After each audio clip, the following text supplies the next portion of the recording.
नमस्कार, मेरा नाम है अनविका। बिहार का न्यूज में स्वागत है। आज 3 दिसंबर दिन मंगलवार है। खबरों की ओर बढ़ने से पहले हेडलाइन को देख लेते हैं। ट्रांसफार्मर फटने से महिला की जिंदा जलकर मौत। पटना में बेटी नतिनी भी झुलसी। पप्पू यादव को मारने की धमकी देने वाला 10वीं पास। परिजन बोले किसी के कहने पर किया होगा।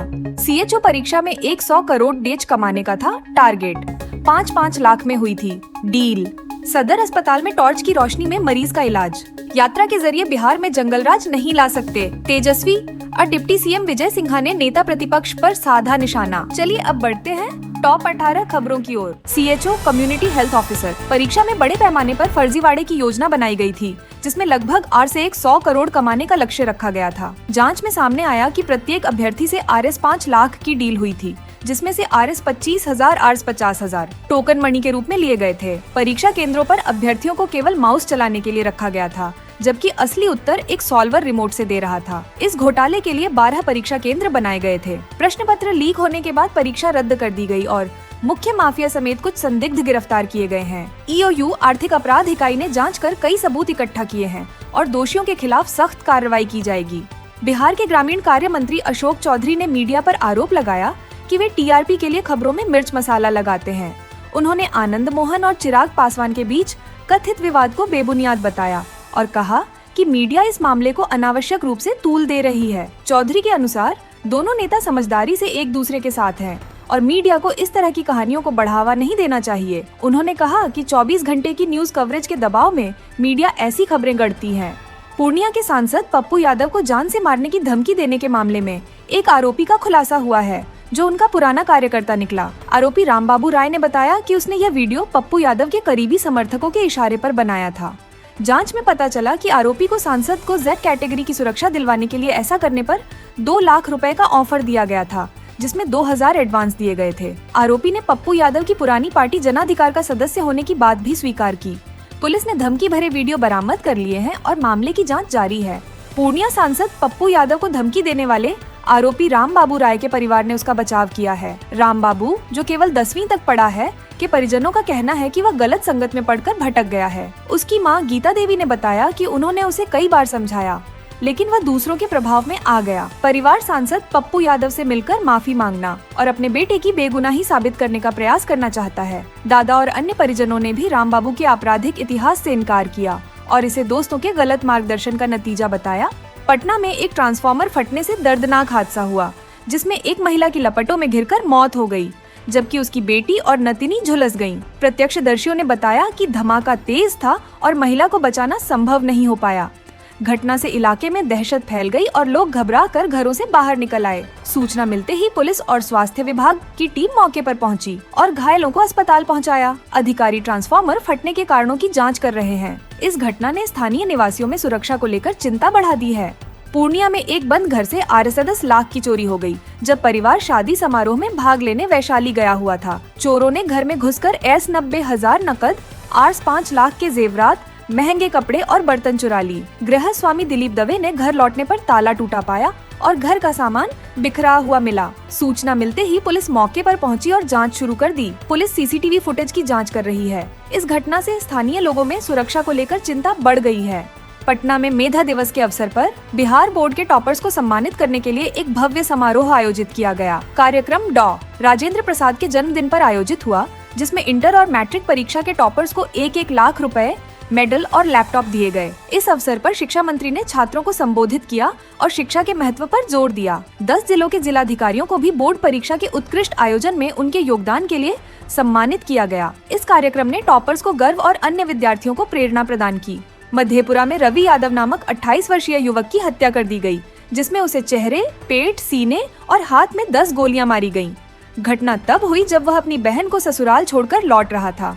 अपराधियों ने उसकी कार को ओवरटेक कर रोक लिया और अंधाधुंध फायरिंग कर दी। यह घटना चौसा थाना क्षेत्र के अर्जपुर भिट्ठा सड़क पर हुई। मृतक पुरैनी थाना क्षेत्र के वार्ड 13 निवासी सुभाष यादव का बेटा था। परिजनों का कहना है कि रवि की किसी से कोई दुश्मनी नहीं थी और वह एक साधारण व्यवसायी था। पुलिस ने मामले की जांच शुरू कर दी है और आरोपियों की गिरफ्तारी के लिए विशेष छापेमारी कर रही है। इस वारदात से स्थानीय लोगों में आक्रोश है और सुरक्षा व्यवस्था को लेकर सवाल उठाए जा रहे हैं।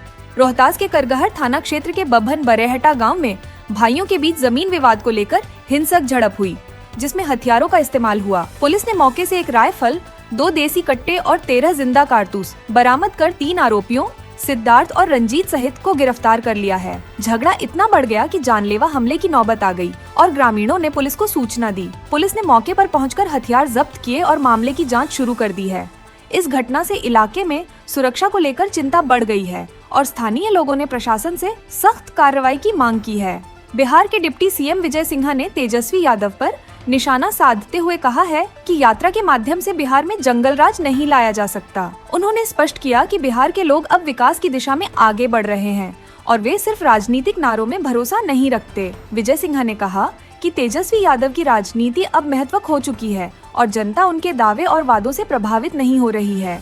उन्होंने यह भी कहा कि बिहार में विकास और अच्छाई की नई दिशा में लोगों का विश्वास बढ़ा है और वे सरकार की योजनाओं तथा विकास कार्यों में रुचि रखते हैं।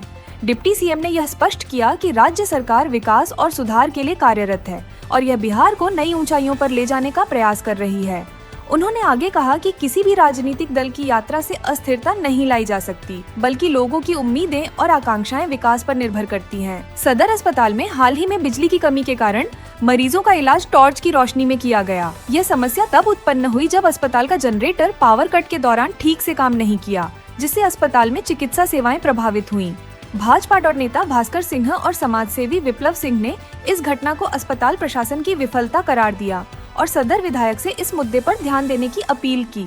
भाजपा नेता ने कहा कि यह अस्पताल प्रशासन की लापरवाही का परिणाम है और प्रशासन को तुरंत सुधारात्मक कदम उठाने चाहिए। इस घटना ने अस्पताल की व्यवस्थाओं को लेकर स्थानीय लोगों में चिंता और आक्रोश पैदा कर दिया है और अब राजनीतिक हस्तक्षेप की आवश्यकता महसूस की जा रही है। मोतिहारी में 12 वर्षीय किशोर सुमन की दुखद मौत के बाद तांत्रिक ने दावा किया कि उसकी मौत एक डायन द्वारा बिस्किट खिलाने के कारण हुई। सुमन की तबीयत अचानक खराब होने पर परिवार ने उसे उत्तर प्रदेश के बरेली ले जाने का निर्णय लिया, जहां तांत्रिक राहेल खान ने उसे झाड़ फूंक करने के बाद उसे डायन की काली छाया से प्रभावित बताया। झाड़ फूंक के दौरान सुमन की स्थिति और बिगड़ गई और उसकी मौत हो गई। डॉक्टरों ने उसे मृत घोषित कर दिया। इस घटना ने अंधविश्वास और तंत्र मंत्र के प्रभाव को उजागर किया है, जहां लोग डॉक्टर के पास जाने के बजाय तंत्र के पास जाते हैं। विशेषज्ञों ने समाज में वैज्ञानिक सोच को बढ़ावा देने की आवश्यकता पर जोर दिया ताकि भविष्य में ऐसी दुखद घटनाएं न हो। बिहार शिक्षा विभाग ने 2025 के लिए नया शैक्षणिक कैलेंडर जारी किया, जिसमें छात्रों को 72 दिनों की छुट्टियां मिलेंगी, जिनमें त्योहारों और अन्य अवसरों के लिए छुट्टियां शामिल हैं। नए कैलेंडर के तहत सभी विषयों में छात्रों को होमवर्क दिया जाएगा, खासकर छुट्टियों के दौरान, ताकि पढ़ाई लगातार बनी रहे। कैलेंडर में बड़े त्योहारों जैसे गणतंत्र दिवस, स्वतंत्रता दिवस और महापुरुषों की जयंती पर स्कूल बंद रहने की घोषणा की गई है। शीतकालीन और ग्रीष्मकालीन अवकाश की अवधि भी निर्धारित की गई है। शिक्षा विभाग के अपर मुख्य सचिव एस सिद्धार्थ ने बताया कि कैलेंडर सभी धर्मों और त्योहारों का सम्मान करते हुए तैयार किया गया है, ताकि छात्रों को पढ़ाई में निरंतरता बनी रहे। बिहार रेजिमेंट में 686 अग्निवीरों के चौथे बैच का पासिंग आउट परेड दानापुर स्थित बिहार रेजिमेंटल सेंटर में सफलतापूर्वक आयोजित किया गया। इन अग्निवीरों ने 31 सप्ताह की कठोर सैन्य प्रशिक्षण पूरी की और राष्ट्र की रक्षा करने की शपथ ली। समारोह में अग्निवीरों ने तिरंगे के सामने पवित्र ग्रंथों पर हाथ रखकर यह संकल्प लिया कि वे अपनी जान की परवाह किए बिना देश की रक्षा करेंगे। परेड के दौरान उन्होंने अपनी ट्रेनिंग में प्राप्त कुशलताओं का प्रदर्शन किया और समारोह में औपचारिक कार्यक्रम भी आयोजित किए गए। बिहार रेजिमेंट के कमांडेंट ब्रिगेडियर केडी जसपाल ने अग्निवीरों को उनके कठिन प्रशिक्षण के लिए बधाई दी और उन्हें मातृभूमि की सेवा में कोई कसर न छोड़ने का आह्वान किया। इस बैच ने भविष्य में राष्ट्र की सुरक्षा में अहम भूमिका निभाने का प्रतीक स्थापित किया। भागलपुर में पुलिस की एक टीम पर पत्थरबाजी की घटना हुई, जब वह बिहार सरकार की जमीन पर बने हनुमान मंदिर को तोड़ने गई थी। स्थानीय निवासियों ने पुलिस की कार्रवाई का विरोध करते हुए पत्थर फेंके। पुलिस ने घटना के बाद अज्ञात लोगों के खिलाफ मामला दर्ज किया, लेकिन सजौर थाना अध्यक्ष ने बताया कि इस दौरान किसी को चोट नहीं आई और स्थिति को नियंत्रित कर लिया गया। स्थानीय लोग पिछले 1 साल से इस मंदिर में पूजा कर रहे थे और प्रशासन की कार्रवाई से नाराज थे। यह घटना अतिक्रमण हटाने की प्रक्रिया और स्थानीय लोगों की भावनाओं के बीच की संवेदनशीलता को उजागर करती है। दरभंगा के ललित नारायण मिथिला विश्वविद्यालय में आयोजित अंतर जिला महाविद्यालय प्रतियोगिता का समापन आज हुआ, जिसमें 18 महाविद्यालयों के छात्रों ने भाग लिया। प्रतियोगिता में विभिन्न कला और संगीत गतिविधियां आयोजित की गयी। समापन समारोह में उत्कृष्ट प्रतिभागियों को प्रमाण पत्र और पुरस्कार प्रदान किए जाएंगे। प्रतियोगिता ने छात्रों को अपनी कला और प्रतिभा को प्रदर्शित करने का अवसर प्रदान किया और सहयोग एवं परस्पर सीखने का मंच भी तैयार किया। यह आयोजन छात्रों के कला और प्रतिभा के विकास के लिए महत्वपूर्ण साबित हुआ।